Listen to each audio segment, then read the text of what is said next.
Há uma linha invisível que separa a zombaria do sacrilégio.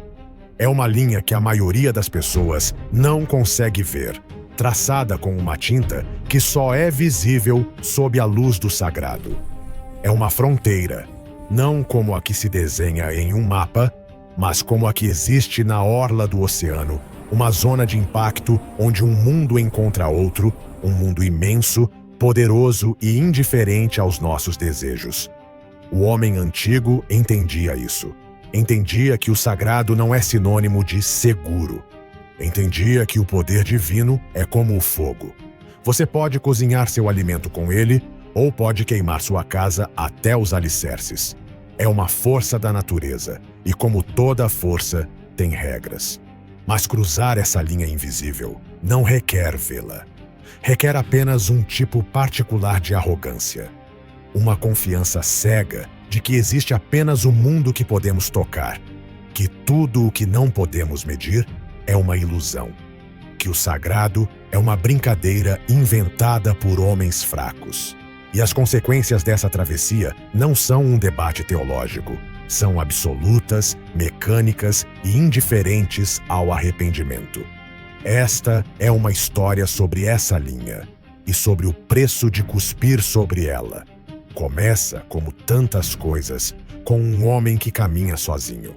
Seu nome é Eliseu, mas seu nome não é o mais importante neste momento. O que importa é o manto que ele carrega sobre os ombros. É um manto áspero, de pelo de camelo, e ainda cheira a poeira e ozônio, a fumaça de um fogo que não era deste mundo. É o manto de seu mestre, Elias.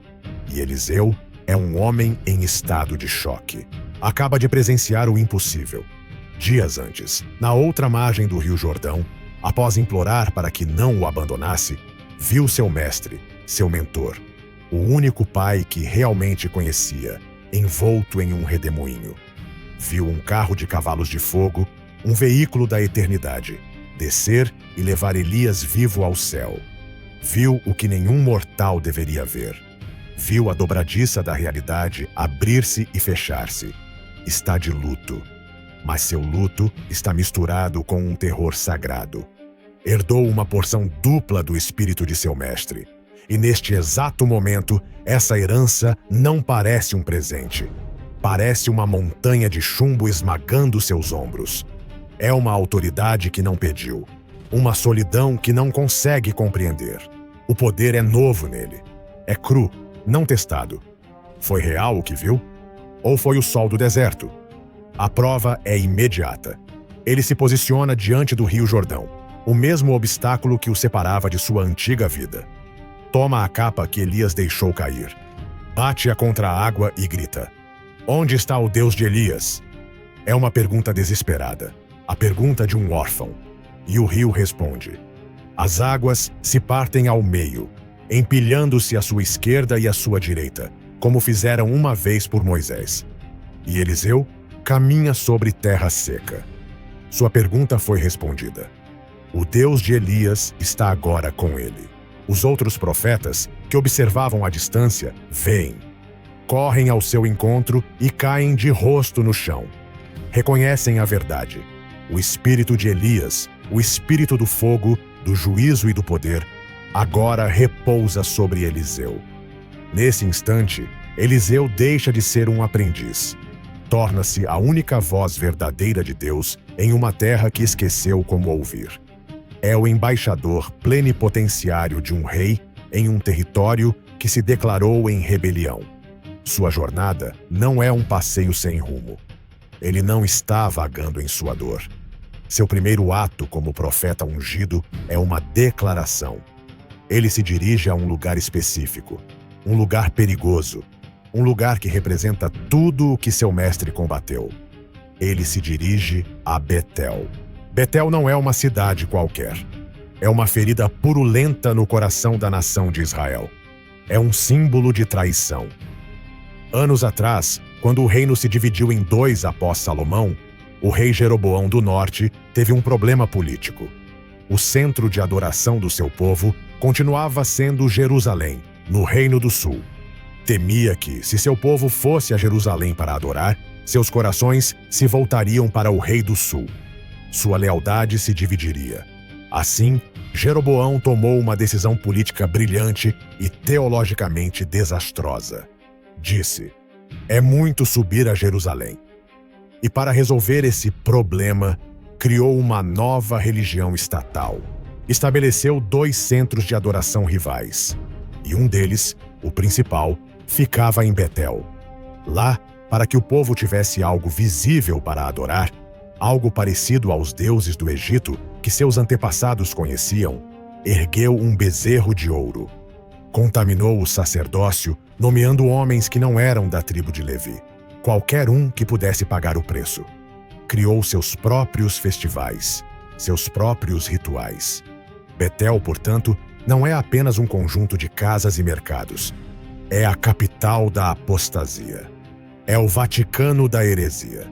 O próprio ar está carregado com a fumaça de sacrifícios a um ídolo morto.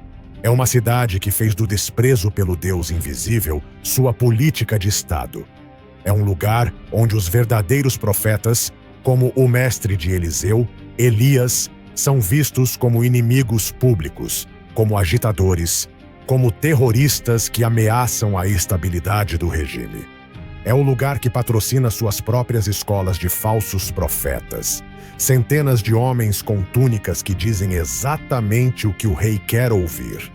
Homens que profetizam paz e prosperidade enquanto a nação apodrece por dentro. E nesta cidade, neste ninho de cobras, nesta fortaleza do cinismo, caminha Eliseu. Subindo pelo caminho empoeirado, um homem solitário, sua figura recortada contra o sol da tarde. Ele é a encarnação da verdade em um mundo que construiu sua economia sobre uma mentira. É um homem que carrega sobre si a autoridade do Deus que eles substituíram por uma estátua de metal. E ele sabe para onde vai. Não há inocência nesta jornada. É um confronto. Sua mera presença é uma acusação. Uma cidade que fez do desprezo a Deus sua política de Estado não pode esperar que seus cidadãos respeitem seu profeta. A cultura, como a água, flui de cima para baixo. O veneno escorre do altar do bezerro de ouro para as ruas, para as casas, para as mentes das crianças. Os filhos imitam os pecados dos pais, mas com uma crueldade mais barulhenta, com a arrogância da juventude que acredita ter descoberto a mentira do universo. E assim, enquanto Eliseu se aproxima das portas da cidade, um grupo sai ao seu encontro. O texto os chama de jovens, ou rapazes. É uma palavra terrivelmente enganosa na nossa língua moderna. Não estamos falando de crianças de 5 anos brincando na poeira. A palavra hebraica original, na'arim, é um termo de uma flexibilidade inquietante. É a mesma palavra usada para descrever os soldados de um exército. É a palavra que descreve os servos de um rei. É a palavra que descreve um José de 17 anos que já administrava as propriedades de seu pai. Estes não são crianças inocentes tropeçando no profeta. São um grupo de jovens homens. Uma gangue. O texto nos dirá mais tarde seu número exato. 42. Isto não é um encontro casual. É uma turba. 42 jovens homens. Saem da cidade, barulhentos, confiantes, com a segurança que dá o número e o anonimato do grupo. Talvez venham da escola de falsos profetas, os filhos do establishment herege, sentindo-se inteligentes e modernos. Veem este homem solitário, o reconhecem, não pelo rosto, que talvez nunca tenham visto, mas pelo seu manto. Aquele manto de pele de camelo é um uniforme. É o símbolo odiado do verdadeiro profetismo. É a bandeira do inimigo. E nele, neste homem solitário que representa uma autoridade que eles desprezam, vem uma oportunidade para a zombaria. O primeiro grita algo, outro ri-se e acrescenta algo pior. O veneno é contagioso. A covardia da turba alimenta-se a si mesma. E em segundos, os 42 homens jovens uniram-se em um só coro de desprezo. começam a gritar com ele, a dançar ao seu redor, a atirar-lhe pedras pequenas ou pó. O insulto é específico. É afiado, investigado e projetado para ferir no lugar mais profundo. Careca sobe, careca sobe. Vamos analisar este insulto. Não é uma simples zombaria infantil. É uma adaga teológica de 2 lâminas, projetada para aniquilar sua autoridade por completo. Primeiro, careca. Por que careca? É um termo de desprezo absoluto. Em uma cultura antiga que associava uma cabeleira cheia e abundante força, virilidade e a bênção de Deus, pense em Sansão, chamar um homem de careca era chamá-lo de fraco, impotente, um eunuco espiritual. Mas é muito mais profundo do que isso. Na lei levítica, um dos sinais temidos da lepra, a doença que te tornava ritualmente impuro e te exilava da sociedade, era uma calvície que aparecia na cabeça. Ao chamá-lo de careca, não estão apenas zombando de sua aparência. Estão insinuando que ele é impuro. Estão declarando que esse suposto homem de Deus é, na verdade, um leproso espiritual, alguém a quem ninguém deve tocar nem ouvir. É uma tentativa de anular sua santidade. E por se fosse pouco, seu mestre, Elias, era famoso por ser um homem peludo. Elias era o arquétipo do profeta selvagem, indomável, cheio de um poder bruto e visível. Ao chamar Eliseu de careca, a turba de Betel está dizendo: você não é ele, você não é seu mestre, você é uma imitação pálida, lisa e fraca. Você é um impostor. O poder foi embora com o cabelo. Não temos medo de você. Você é uma fraude imunda. Esse foi o primeiro fio. Mas o segundo fio do insulto é realmente fatal.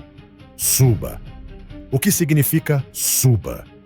Não estão simplesmente dizendo vá embora ou siga seu caminho morro acima. Estão gritando a palavra hebraica alé. E essa palavra, neste contexto, é a referência mais cínica, blasfema e direta possível ao evento mais sagrado e recente na vida de Eliseu: a ascensão de Elias. A notícia do carro de fogo tinha se espalhado. Para os crentes, foi a validação final do ministério de Elias, a prova de que Yahweh era o Deus que tinha poder sobre a vida, a morte e o próprio céu. Para os cínicos de Betel, para os adoradores do bezerro de ouro, para a cultura materialista que só acreditava no que podia tocar, a história era uma piada ridícula. E agora essa turba do coração da cidade do bezerro de ouro zomba daquele milagre. Estão dizendo: oh, então seu mestre subiu ao céu? Que história maravilhosa! Que conveniente! O grande truque de mágica. Se você é seu sucessor, se você é tão poderoso, se seu Deus é tão real, por que você não sobe também? Sobe, careca. Sobe e desapareça como ele. Nos mostre seu truque. Ah, não pode. Porque você é uma farsa. Porque seu mestre não ascendeu. Provavelmente morreu no deserto e você inventou essa história. Seu Deus é uma mentira e você é seu profeta careca e patético. Isto não é bullying escolar. Isto é uma declaração de guerra teológica. É o desafio mais profundo possível. A cidade de Betel, através da voz de seus 42 homens, olhou para o ungido representante de Deus e cuspiu-lhe na cara. Questionaram sua autoridade, seu poder, sua legitimidade, o legado de seu mestre e a própria existência do Deus a quem serve. Cruzaram a linha invisível. Saltaram sobre a cerca que cerca o sagrado, rindo-se. Eliseu para. A poeira assenta aos seus pés. O coro de zombarias de 42 vozes ressoa no ar quente. Ele, que acabou de ver Deus partir o céu, agora ouve a voz do homem zombando daquele mesmo céu. Ele, que carrega o peso da porção dupla, sente o primeiro desafio a essa autoridade. Seu duelo pessoal evapora-se, substituído pelo frio glacial de seu ofício. O profeta vira-se, lentamente. A narrativa bíblica é fria, clínica e absolutamente aterradora em sua brevidade. E olhando para trás, os viu. Vamos imaginar esse momento. O profeta, com os olhos ainda cheios do fogo do carro celestial, pousando seu olhar sobre essa turba arrogante. O barulho se silencia. As risadas ficam presas na garganta. A turba fica em silêncio, expectante, ao ver que o homem parou e os enfrenta. O que esse idoso calvo vai fazer? Chorar? Fugir? Gritar com eles de volta? Eliseu não faz nenhuma dessas três coisas. O homem que acabara de chorar por seu mestre desapareceu. O manto que ele agora veste o cobre também. A unção é ativada. Ele abre a boca e não fala com sua própria voz. Não grita de raiva pessoal. Não amaldiçoa com a frustração de um homem perseguido. O texto é preciso. E os amaldiçoou em nome do Senhor. Este não é um homem perdendo o controle. Não é um insulto devolvido com outro insulto. É um ato oficial. É a função de um profeta. Como embaixador de Deus, ele recebeu um desafio oficial à autoridade de seu rei. E como embaixador, entrega a resposta oficial. Uma maldição pronunciada em nome do Senhor não é um desejo de má sorte. É uma declaração de fatos. É um pronunciamento legal. Eliseu está, de fato, removendo a barreira da graça protetora de Deus ao redor desses homens. Ele está invocando a justiça crua e sem filtros do pacto. Está dizendo: eles desafiaram o Deus vivo. Pediram para ver seu poder. Agora, enfrentem-no. Uma maldição pronunciada em nome do Senhor não é um desejo. É um gatilho. Põe em movimento uma maquinaria que já estava no seu lugar. A arrogância dos jovens tinha carregado a arma. As palavras do profeta simplesmente a dispararam. O pacto antigo era uma rua de mão dupla. Bênçãos pela obediência, maldições pela desobediência. E a desobediência de Betel era antiga, profunda e institucional. Esses jovens eram apenas o sintoma mais recente e barulhento da doença. As palavras de Eliseu pairam no ar, pesadas, carregadas de poder. O silêncio que se segue é pior do que os gritos. A turba se olha, talvez com uma risada nervosa. É só isso? Algumas palavras? Um feitiço de um velho louco? Ridicularizaram seu Deus, e ele apenas respondeu com ar. A arrogância começa a retornar aos seus rostos. E então, a floresta que margeava o caminho respondeu. A floresta, que até então tinha sido uma testemunha silenciosa da estupidez humana, tornou-se o carrasco. Não houve trovão do céu. Não houve terremoto. A punição não veio do sobrenatural. Veio da própria criação. Era uma justiça terrena, primitiva, quase pessoal. A própria terra, a criação que zombavam, levantou-se para defender seu criador. Primeiro, o som. Um rosnado baixo, gutural.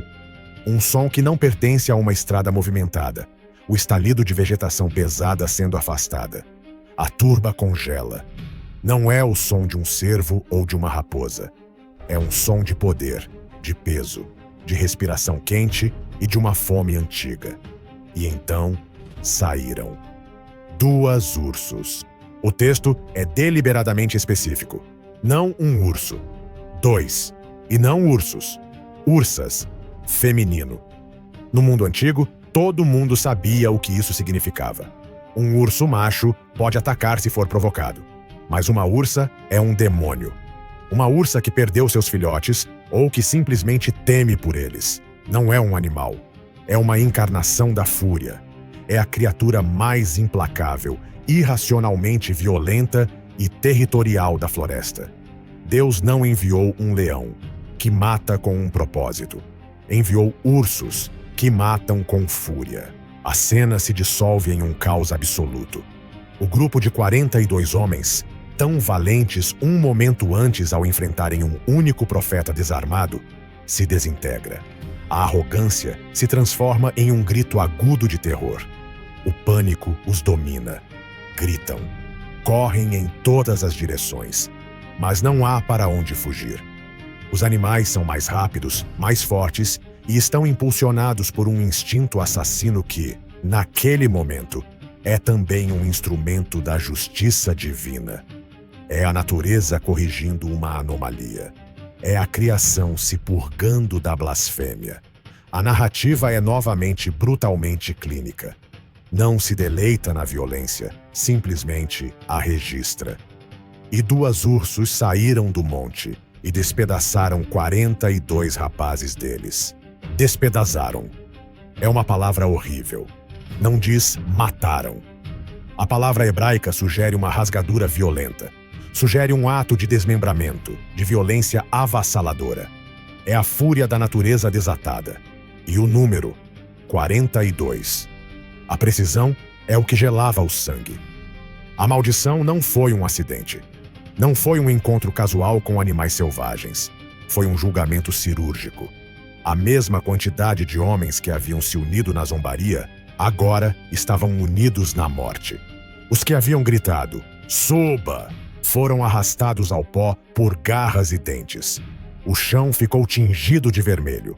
Os gritos de zombaria foram substituídos por gritos de agonia e depois, pelo silêncio. É uma das histórias mais aterrorizantes da Bíblia. Repele nossa sensibilidade moderna.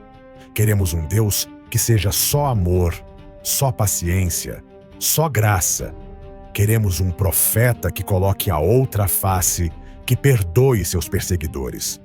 Queremos domesticar Deus, transformá-lo em um avô gentil que sorri diante de nossas travessuras. Mas essa história não é sobre nossa sensibilidade. É sobre a sensibilidade de uma era diferente, de um pacto diferente. É uma história sobre o peso do sagrado. É um relato do mundo antigo, onde o poder espiritual era uma força tão real e tangível quanto o fogo ou a gravidade. E como o fogo podia aquecer, mas também podia consumir. Você não pode zombar do sol e esperar que ele não queime você. Você não pode insultar o oceano e esperar que ele não te afogue. E você não pode cuspir no fogo sagrado do Espírito de Deus e esperar que ele não te devore. Eliseu não ficou para assistir. Não precisava. O assunto estava encerrado. O texto nos diz que, após o julgamento, de lá foi ao Monte Carmelo e de lá voltou a Samaria. Ele continuou sua jornada. Continuou seu ministério. A autoridade havia sido estabelecida. A notícia da chacina deve ter se espalhado como um incêndio de pólvora. Os sobreviventes, se é que houve algum que apenas observou, ou os viajantes na estrada, correram para Betel com a história inacreditável. A cidade do Bezerro de Ouro, a capital da zombaria, ficou mergulhada em um silêncio de terror. A mensagem era inequívoca. O Deus de Elias ainda vivia. E seu novo profeta, o calvo, aquele que parecia fraco, que haviam confundido com um leproso espiritual, carregava sobre si um poder mais antigo e mais aterrador do que qualquer exército. O poder que tinha ascendido ao céu em um carro de fogo era o mesmo poder que podia invocar a terra para devorar seus inimigos. Esta história não existe nas Escrituras para nos fazer sentir confortáveis. Existe para nos fazer tremer. Existe como uma marca de limite, como uma cerca elétrica ao redor do sagrado. É um lembrete brutal de que as palavras têm consequências, que o desprezo pelo divino é um jogo que se joga sob regras que não estabelecemos nós. Os jovens de Betel pensaram que estavam falando com um simples homem. Aprenderam, em seus últimos e terríveis momentos, que, na verdade, tinham chamado a atenção de um Deus. E esse Deus, naquele dia, naquele caminho, decidiu responder.